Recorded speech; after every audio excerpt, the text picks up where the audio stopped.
Welcome to Season 4 of Transforming 45. I'm your host, Lisa Boate, and this season we're stepping fully into our power. The heat, the hormones, the heartbreak, the healing.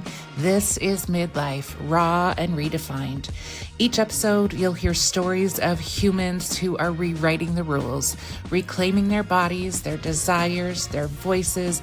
This is where we stop shrinking, start shining, and remember who the hell we are. Because midlife isn't a crisis, it's an awakening. Let's get transforming 45. Hello, and welcome to this week's episode of Transforming 45. This week, I am really happy to welcome Nick Shelton to the show. He is a bestselling author, TEDx speaker, and master of reinvention. After serving in the U.S. Air Force and building a successful career as a petroleum chemist in the oil and gas industry, Nick retired at just 49. But instead of feeling free, he found himself adrift, facing the uncomfortable truth that freedom without purpose can feel like a slow collapse. That wake-up call led Nick to rebuild his life from the ground up, developing a powerful 6-phase framework for clarity, confidence, and direction. Today, he's the creator of the Reset Button, a reinvention protocol for anyone navigating retirement, major career shifts, or life transitions, who's asking the universal question, what's next? Nick, this is a question that I personally navigate, that so many of us at this stage, and I think so many of us on the planet right now, because we are in such a time of huge transition, are asking that question, what's next? So welcome to the show. I'm so glad you're here today. Thank you very much. It's a pleasure to be here. All right. So Nick, tell us, who are you and how did life introduce you to this version? Well, I always categorize myself as a regular guy deluxe. So It's maybe my favorite answer ever. That's fantastic. yeah, so all the regular stuff plus, the extra bells and whistles. Like if you got the car with the extra features, the leather and the sunroof. And what does that mean? What are extra features in your world? So, well, I take the extra time to realize that it's not about me. I'm not inwardly focused. It's more outwardly focused. For example, I can't control necessarily what kind of day I'm going to have, but I can absolutely make sure somebody else has an amazing day.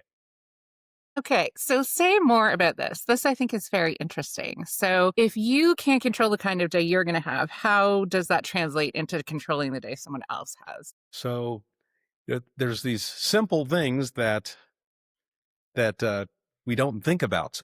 For example, many years ago, I used to work at Subway sandwiches. I was a sandwich artist, and people would treat you like you were just like a robot back there. They didn't see you as a person. And so it could be little things like this, actually recognizing being, because everyone wants to be seen. And so I will take that time in line to, it could be the rush hour, and I'll say, wait, hold on. Cause I say, what can I get started for you? Hold on. How are you? What's going on today? And then, they're caught off guard, but then we have a little dialogue. People behind me are like, come on, let's go. But I remember what it felt like, and I want them to know that I see you as a person. So it could be something really small like this. Sometimes it's just taking the time to listen to somebody, because there's so many people that aren't heard or to feel that they're listened to. And then it could be bigger things. You could buy a coffee for the person in line behind you, or get a tank of gas for somebody. There's all these like little things that you can do, and there's bigger, more extravagant things. But I find that sometimes it's just these little gestures that make a big difference in somebody's and impact on someone's day. I totally agree with you. Seeing people and I do that as well. There's this beautiful trail that I walk on all the time, and I make sure that I look people in the eye as they are passing me and I say hello or I say Yeah. good morning. And most of the time, people respond beautifully back. And sometimes people are surprised. And I think it's because they are used to not being seen and to just being passed by. And one of the things that I wonder about is, are you able to give that kind of, and this is going back to the idea of like not being able to control your own day, but controlling others. I think we have to inherently know our own worth and value. And that is what allows us to see and acknowledge everybody else's value. Because when you are coming from a place of deficit and lack of self worth, it's that you are more internally focused. And when you inherently have self worth, or not even inherently, that you've worked toward having that, that is what lets you know that every human on this planet is valuable and matters. And I heard it come out in your answer, when you said, I am the every guy with all the bells and whistles. And that let me know that you are valuable. And how do you see that play out in your relationships and being supportive of other people? Coming from that place, then it can help shine that little light, get that pilot light going for other folks. So I think of it kind of like I encourage people to do a dignity scan. We'll get into that. So a dignity scan being that, because when we talk about rebuilding yourself and things like that, there's a lot of people that they don't feel, that they're like, I'm just trying to get through the day, and Mhm. they might not feel that they're worth rebuilding, and they might have forgotten that they're in there. And so if we do a little dignity scan, so for example, if your listeners took out a piece of paper and then they write down like a skill or strength that I have, just one skill or strength that I have, and how do I know that I have that? And then a piece of wisdom that I've carried with me. How do I know? One person that I care about. How do I know? One person that cares about me. People go, oh, no one cares about me. Somebody at some point cared about you. Write that down. How do you know? And then when you do this little exercise, it reminds you that you're in there, you're worth rebuilding, and you have that little dignity. Sometimes it just takes that little bit to just reframe how you look at things, how you look at yourself, how you look at the world and your day. Mhm. Yeah, I think that's a really lovely activity, right? Because that's what's happening a lot of the time in these big transitions, right? Is I don't know who I am anymore. All of it's in your story, and actually, I was going to ask you about it in the retirement, and suddenly feeling like you didn't have purpose, and that there was, being on the verge of collapse. I think that that is such a strong theme, and having some really practical tools for getting reconnected to the internal purpose is really important. And so I'm interested, what was that process like for you? What did it feel like when you were in that space of, wow, I don't really know what's next and I don't know what the purpose is? Yes. So initially I was thinking, oh, I'm going to retire. I'm going to win, because I have an older brother and we compete. So it's like, I'm going to retire before him. And then I said, endless summer. As a kid, I was like, man, what? I can't wait. It's going to be like summer all the time. You can do whatever you want. But no one really prepares you for doing everything you want, anything you want all the time. A lot of times, so that phase one of life where our identity is wrapped up into like what we do and how well we do it. And then once you kind of break from what that was. So I was in the, Air Force that had a lot of structure. Then when I got out of there, I was floating a bit, and then in oil and gas, structure again, then got out and it's like, oh, okay, I was doing this.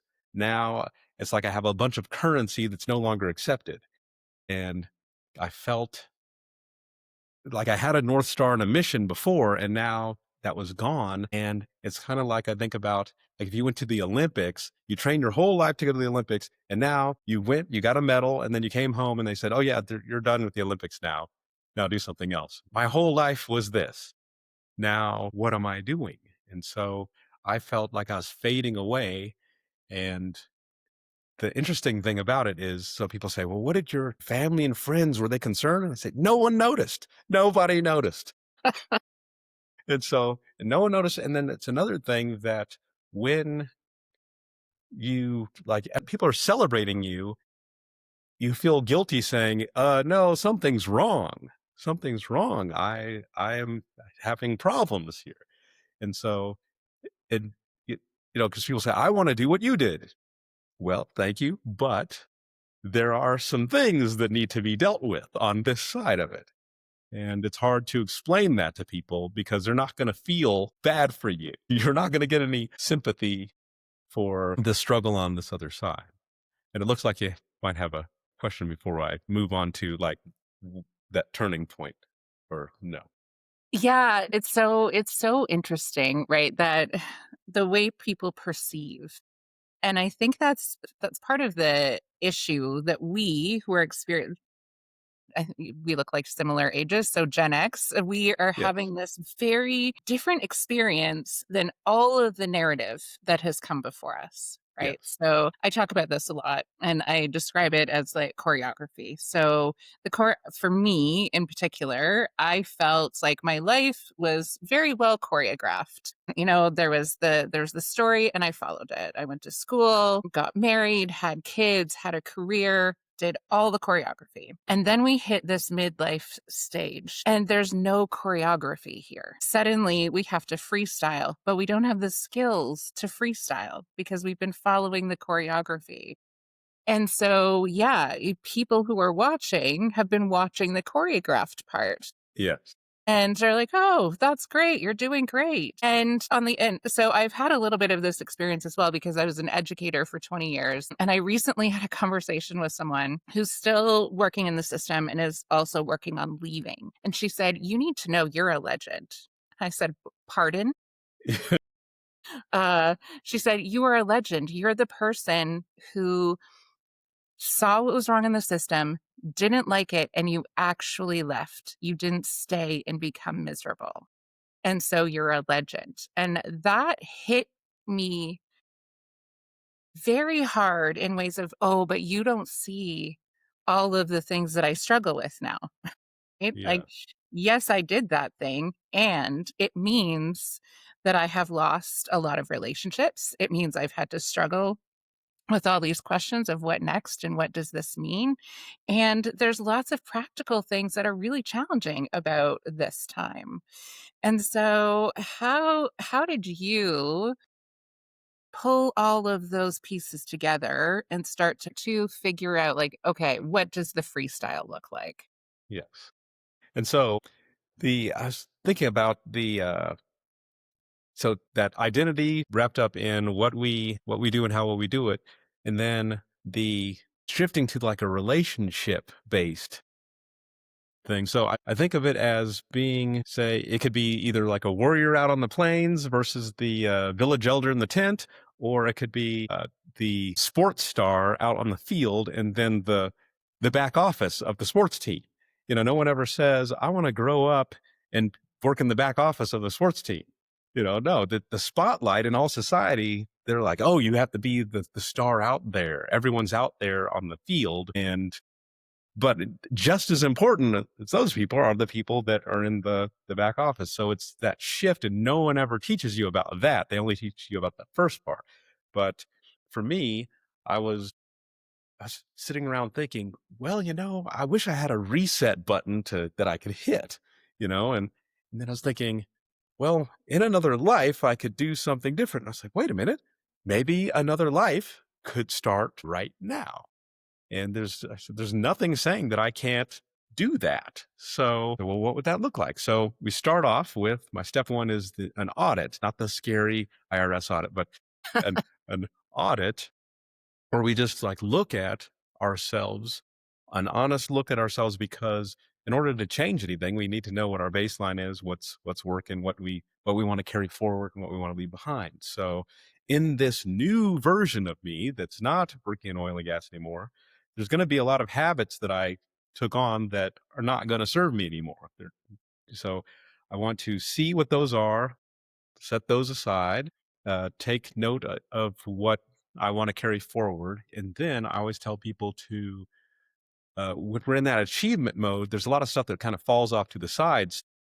What was something that I used to really love that I stopped doing, and just revisit it. I'm not saying that it's going to click and be like, yes, this again. So an example, in high school, I used to write poetry all the time.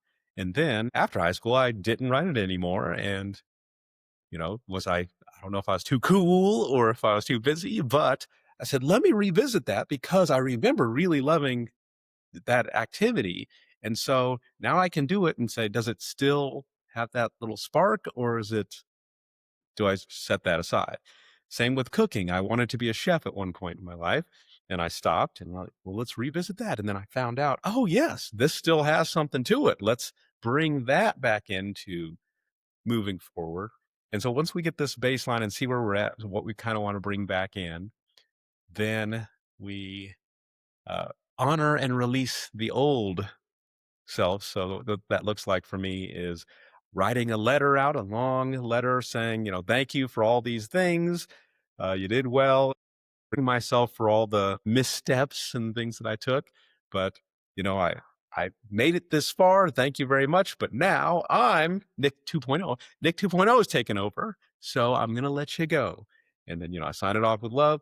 Do a bowl burning ceremony, they call it. Light it on fire, release it. From there, we'll start constructing the new version, kind of like if we're writing a screenplay for a movie or something like that, and we're developing a character. Okay, well, we have what I want, I'm carrying over from the last me. And then what do I want to do? Like, I don't have to eat the same stuff that I ate before. I can change that. What do I want to eat now? What does this person eat? What kind of music would I like to listen to? Maybe I was a morning person before. Maybe I want to be a night person now. There's nothing saying I can't do that. I can just decide to do that. So I can list out what characteristics this new version is going to have. And I'll pause before we get into this next, but then the thing is how to get it to stick, because anyone can say, oh, I could just write some stuff down, but how do I actually step into it? Yeah. I pause for you to talk about the other stuff. Yeah, so there's 3 words that are coming up for me that may sound like oppositional, but they're all, I think, very interconnected in what I'm hearing you say, and it's grief, play, and imagination. And so I love that you had an actual structure for giving yourself the time to grieve. And I'm sure it didn't all just happen in that one moment of writing down the letter. Right. Yeah. Like grief is, I always refer to it as like a new waft in the weave. It becomes a new part of our identity. And we grieve people that we've lost, and we grieve the pieces of ourselves that we lose and that shift Yes. and change over time. So of course it just becomes this new beat of the heart, and actually having a ceremony or a ritual to acknowledge that is really powerful. And I think it's one of the things that we really miss in our culture at this juncture in time is those rituals that we do on our own, but also in community. Right. And I think about how powerful it would be to facilitate a time or a session like that with a group of people who are having that experience, because knowing that you're not alone in this is so important. Yes. Yeah. So thank you for sharing that. And then what I heard you say throughout the rest of it, with the deciding of going back to what did I love and what do I want now, is that sense of play. And Yes. we absolutely lose that when we leave school and we go out into the world that is so serious, Yes. which again is the structure of our own making. But I love how you were talking about this, like play and imagination, and those themes are so important. And so how do you make that stick? So going back to what you were saying, yes, we can imagine these things for ourselves, but the question always is like, sure, I can imagine it, but then how do I make it happen? So how do we bring that play and that imagination into our lives and actually make it stick?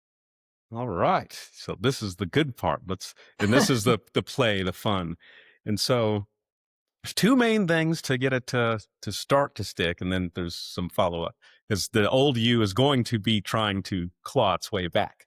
And so the first thing that I tell people, and this was what my TEDx talk was on, is the power of uniforms. And so, for example, my best friend is a police officer, and a lot of times he doesn't feel like being a police officer.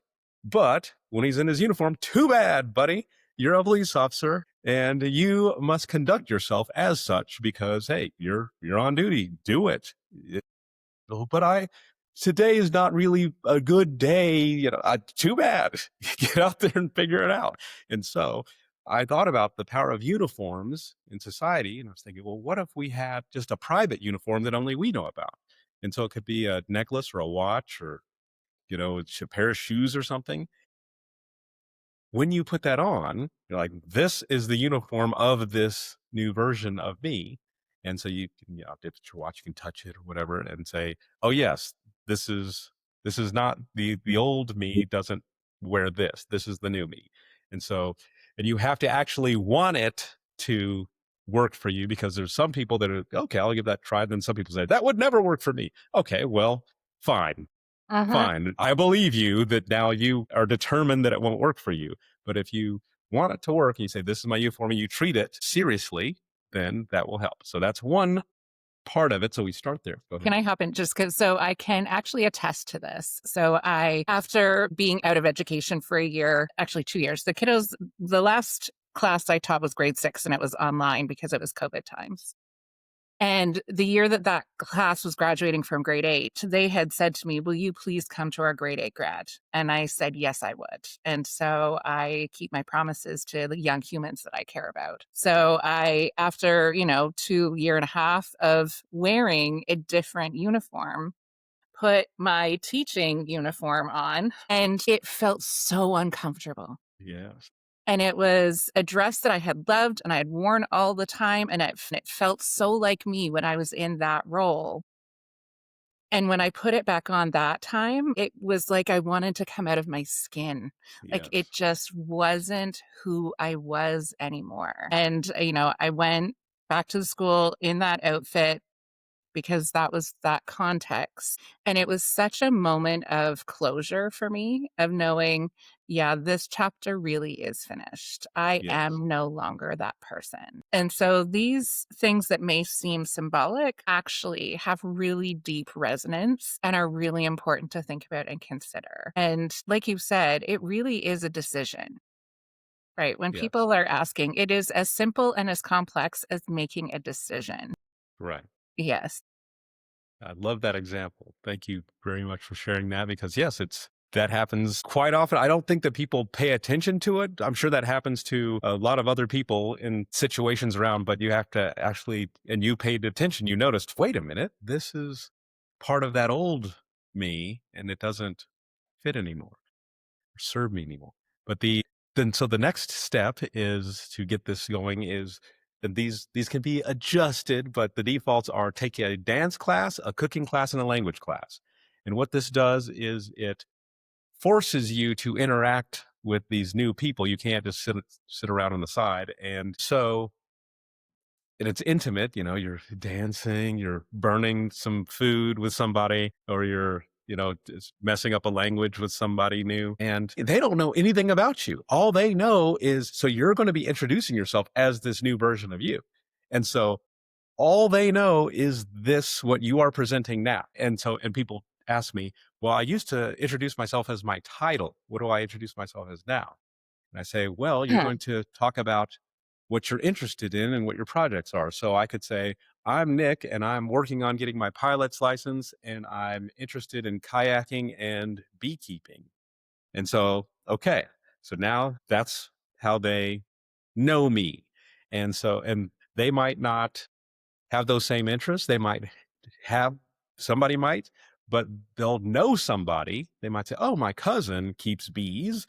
Or, I took some flying lessons one time, so there's something, but that's how they're building their association with you. They're around this new you that you've presented. And so those people, and then everybody that they know, and how you're building out this new social structure is around this new you. So anytime you're around anyone you met in this new social circle, they only know you as this new you. So you will automatically default into the new you, because how they that's all they know. Yeah, I really love that. It's also really connecting to, again, going back to the internal, right? So up until this point, when we introduce ourselves, same. At least I'm a teacher. That's all the external. It's just what we do. It's not really who we are. But when we introduce ourselves with things that we are interested in, you're actually giving glimpses into who you are.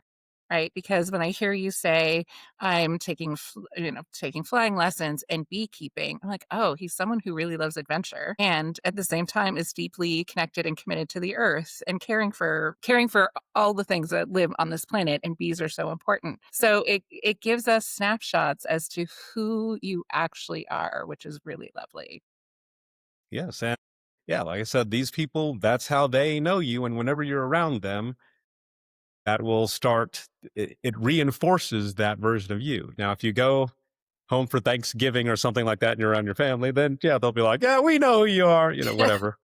But this helps you get into this new mode. And then in addition to that, the next step would be to do a environmental curation. So where you are, if you can't move, the biggest thing is if you just moved completely, I'm moving from this house to a new place, and then you set it up for this version of you. But a lot of people can't just do that. No, The it's tricky. Speaking as yes, someone who just did it. yes, I did it too, but but Yeah, but I love it. I would highly recommend it. yes, and so you can just change some things around because that your home was the home of that previous you. So what can you do? Some, maybe you didn't have an accent wall or something. Put an accent wall up. Old me didn't have that. Now this reminds me that this is the new version. So you have that environmental reminder that this is the environment of the new version of me. And so all these little things, they add up. So you have the uniform, you have the new social circle. You can still be friends with the people that you were friends with before. You don't have to be like, no, but there's going to be some people that you might want to say, well, this person is not going to help take me to where I want to go. I'm going to release this person as well. But some people you bring along, uniform enforces it, new relationships enforce it. And then your immediate living environment also will help reinforce and keep you there. Plus some accountability from a friend that knows that you're trying to do this, that also helps as well. Yeah, accountability is really important.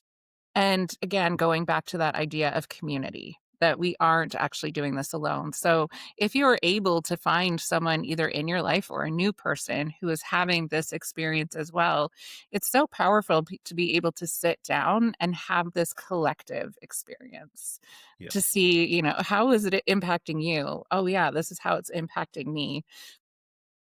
One of the things I wanted to go back to, because I think it's interesting when you talked about when you are with your family and they know you, this is actually where there can be some friction, right? Yes. And I think it's important to talk about that because there are people in your life who won't stay with you for this part of the journey. And Right. that's okay. It doesn't mean that those relationships weren't valuable, that they didn't matter. They did in that stage, in that space of your life. And we have family who generally stays with us the whole time. Yes. And so, how do you help people navigate those conversations when their family may be seeing change? And that can be uncomfortable because often when we make changes in our lives, we are a mirror to the people around us. So, how do you help people have that conversation with their family if it's something that comes up? Yeah. And it can be tough because I can give advice, but then it's still different when someone's in the room and they're like, hey, I'm in here now. It's real. Mhm. So I would just say, you know, if it's really super uncomfortable, then maybe you don't have to go. Maybe you just don't go. Yeah. But if you do go, and this kind of harkens back to when when I coach introvert, shy, and socially awkward people as well. It's like you don't have to stay the whole time. If you go, it's important to, I'd say, be in the room, show up, but you don't have to be in the room and show up for 5 hours. You could be like, okay, I got 20 minutes in me. And you could just show up and be like, all right, well, it's great seeing everybody. I gotta go. Peace. I felt this way like, well, this is going to be my whole day. It doesn't have to be. You can say, I'm going to give them 20 minutes. Or you can actually sit in there. You could sit through it and just do it. Like one of the defaults that I do is I say, we're going into like dream mode. This is just a dream. I'm dreaming this. So this isn't real. So let's have fun with it and just go in and do what, in the dream. You don't have to do anything crazy in your dream, but just don't assign any weight to it. Just be like, this isn't real. This is a simulation, which people say everything is anyway, but you just go, I'm going to go into a simulated dinner with the family and we're just going to play with it, but it's not real. It can't Yeah. really mess with me. I think that's so interesting. So what I'm hearing you say too are, one, set some boundaries for yourself. Setting those boundaries and making some decisions around what feels good and what doesn't is really important. And yes, perhaps maybe some more space is important. Perhaps, I love that. Like giving yourself a set time of like, okay, I will give people half an hour and then I Yes. am out. Really, really good strategies to think about, and mind frames. So boundaries, mind frames. What is the mind frame that I'm going in here with? And it's not that I love these people, they have been an important part of my life. I can acknowledge that. And I can acknowledge also that I can choose how they impact me. Yes. Yes, which is so important. As you were talking, I also was thinking it would be an interesting question for those, like, both of my parents have passed away. So I don't have an opportunity to really have this experience. But if people notice that you're changing, I almost would say, well, what do you remember about me from when I was little, from when I was a kid? And see what their response is. And if they say things like, well, you were really adventurous and you were really creative. And I remember this story about you. It might be a way of helping people make that bridge of, yeah, I'm like, so that was me. Yes. And you're That is still in me. there. I am that person is still in here. And now I have the privilege of reconnecting with that. So what you are seeing now is actually the truth of who I am and not the uniform that I was wearing for all of those years. And like I said, I don't know. This was just something I was thinking about while you. Excellent. I love it. It's about getting, all of these things are about kind of getting into alignment, aligning with you. And then, and I always talk about, finding your purpose, but it's really, that's so people can understand it. But what really happens is your purpose is revealed to you Yeah. when you are aligned and you're getting exposed to all these things like the dance class, cooking class. People say, well, I can't dance. It's a class. It's a class. They don't care if you can't dance. You're not supposed to be able to dance, but you're just getting this exposure and learning new things. You're going to put your interests out. Some other person's going to say, well, I like this thing, bird watching. And then you might have never thought about that and been like, huh, let me see. And another mistake people make is they think that if they choose something, now that's your life forever now.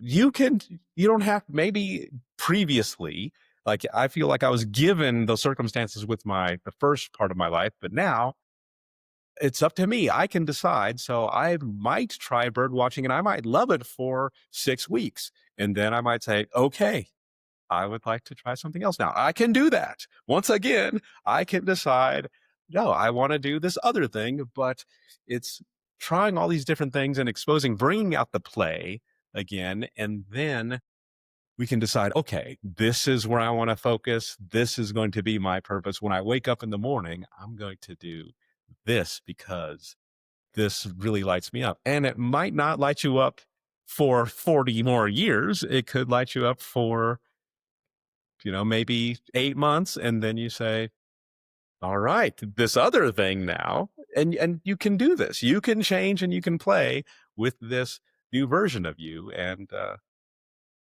yeah, so for me, one of the things is when I wake up in the morning, and this kind of goes back to where we started, I say, I'm going to make someone's day today. My victories, it used to be I achieve and like, I did this, look at me.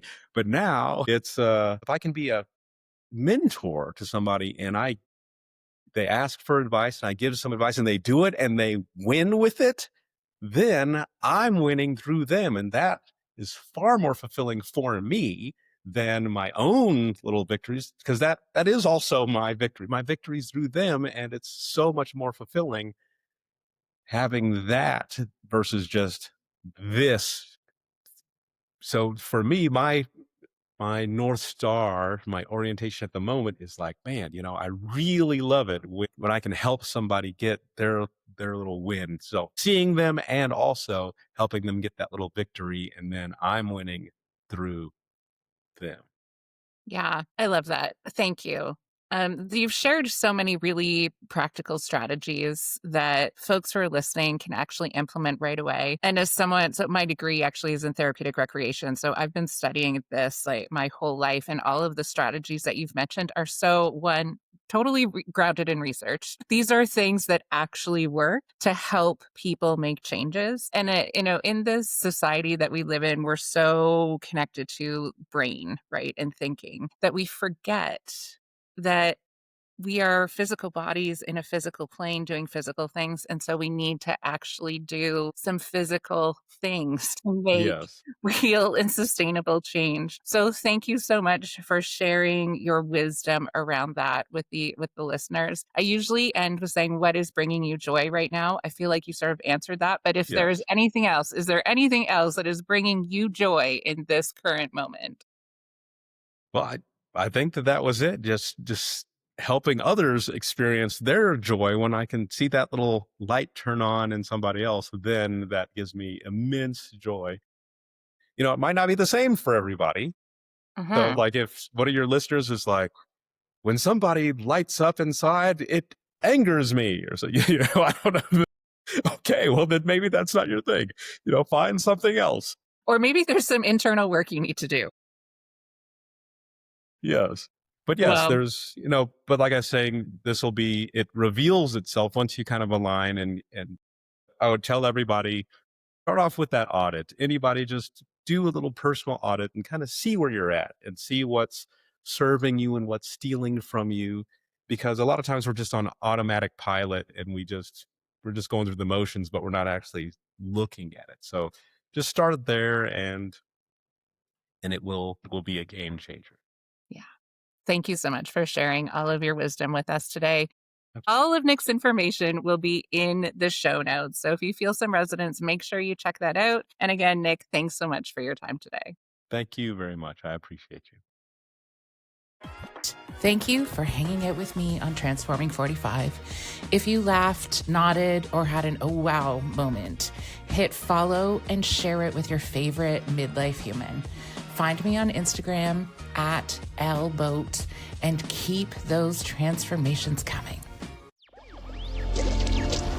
Electric acid.